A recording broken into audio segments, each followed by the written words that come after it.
And a couple of members of the board said, we shouldn't buy work from that communist. So Reedy, and I believe the president of the university at the time, threatened to resign if we didn't buy it. So finally we got boxes and boxes of the Russell papers. And I always kid him, there's a man on campus, Ken Blackwell, who knows far more about Russell than Russell did. And he kind of fell in love with Russell when he was 16 years old. And he went to Wales to look at the Russell papers. And then he offered Russell to help him sort them out. So he spent years in Russell's basement, sometimes invited up for tea, so you get a good picture of Russell's daily life, which was very disciplined from Ken. And as I always tell him, we opened one of the boxes and there was Ken, So he became the first archivist. Now what do you do with the papers once you have them? Well, the first thing you have to do is sort them out and put them in various places. And get ready to see if you're going to publish any of them, or if you're going to have major research projects, or anything of that sort. So a Russell area was established on campus, and people were coming in. Now how did I get to it? And here's a piece of history of the Canadian University. When I first came to McMaster, I didn't have a PhD. I was starting to teach. Because the system then was British. You didn't have to have a PhD in order to teach. If you know the history of the modern university, in about 1815, the German universities changed their mode of operation to become research centers. And the other university was the English one, which we belonged to, which were, conveying the wisdom of the past to students. So the American system we called the research university, and the British system was the university we just. So I was a product of this British system. And almost overnight the fiat came, no PhD, no job. So I had from various places graduate courses. I had to go for a year to Brandeis, kicking and screaming. Who wanted to do? I had objections to the PhD system. Some of them I still have. So I went to Brandeis, kicking and screaming, and all my teachers were Englishmen who didn't have PhDs. So they were my supervisors and so on. Then I had to come back here and figure out a topic to write a PhD on. So I went into the library, and Reedy was talking there.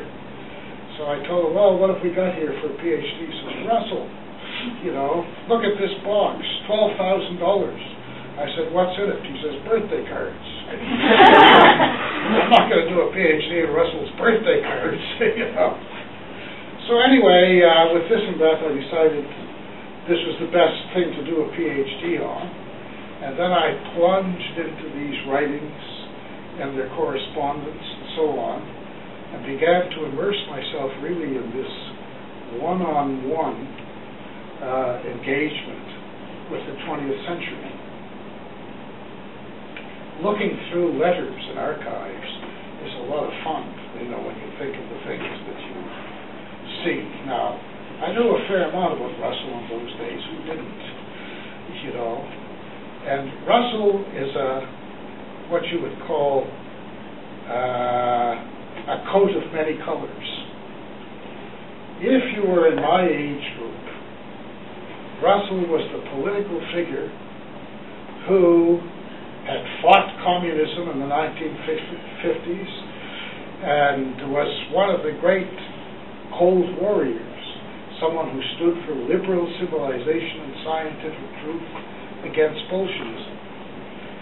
If you were a bit younger, Russell became the radical anti-American peacenik, organized great peace marches in England, the Aldermaston marches, which people remember, and then at the end of his life became vehemently anti-American to the point of using all of his funds in order to convene a war crimes tribunal.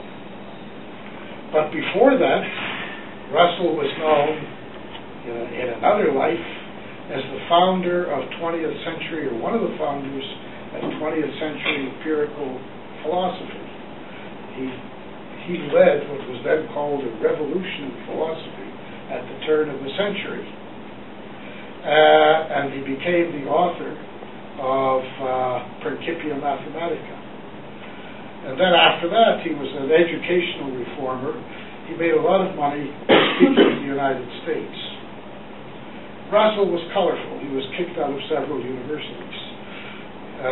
One was Cambridge University. He was kicked out of because he was a protester against World War I. He was also kicked out of City College, New York. This I heard from stories from Bill Glazer, who was here a couple of weeks ago, actually knew this period. Russell had been hired at City College. City College then, as it was today, was a kind of city of Russian Jews. And it had a number of distinguished faculty people, and Russell was hired to teach a course on logic. He had also written a book called Marriage and Morals. So I guess what could be called a prefiguring of the uniting of the United Church, of the Anglican Church and the Catholic Church, both got together to have Russell expelled. Because of this book, Marriage and Morals, he said that couples that love each other should be allowed to live together out of wedlock. And if people are homosexuals, they should be left alone. Well, today you would find such articles in the United Church Observer. But in those days, it was a real scandal. So the church in New York was mobilized to get rid of Russell, and they did. So here he was, one of the founders of modern empirical philosophy, the author of Principia Mathematica, kicked out of 2 universities. He then went to California. He wrote a book which is called The History of Western Philosophy. The history of Western philosophy is not taught to the single philosophy department. It is, however, the philosophy book you're most likely to find in airports even today. So he wrote that, and the fellow who had commissioned it refused to pay him. So Russell had a stormy life in spite of himself in all of these places. The great scandal at that time is that Russell was a leading pacifist. He wrote against making war against fascism and Hitler. In fact, one of his books, he said, if the SS marches into London, they'll just look having people goose-stepping with their hands up. The whole population will die laughing. But he suddenly changed his mind and joined the war effort. So, you had all of these different Russells, but throughout, the main Russell was this empiricist philosopher who wrote mainly on questions connecting science and philosophy. Now, let's say more about him. He was the godson of John Stuart Mill. So he was a promoter and an updater of Mill's philosophy. He was the grandson of the Prime Minister of England, Lord Russell, who was the one who spread religious toleration in England. So when he became a philosopher, his family was outraged. They figured that he was clever enough to be a cabinet minister. So they were outraged that he became a philosopher. In the course of time, while he was writing philosophy, he campaigned for women's rights. This was early in the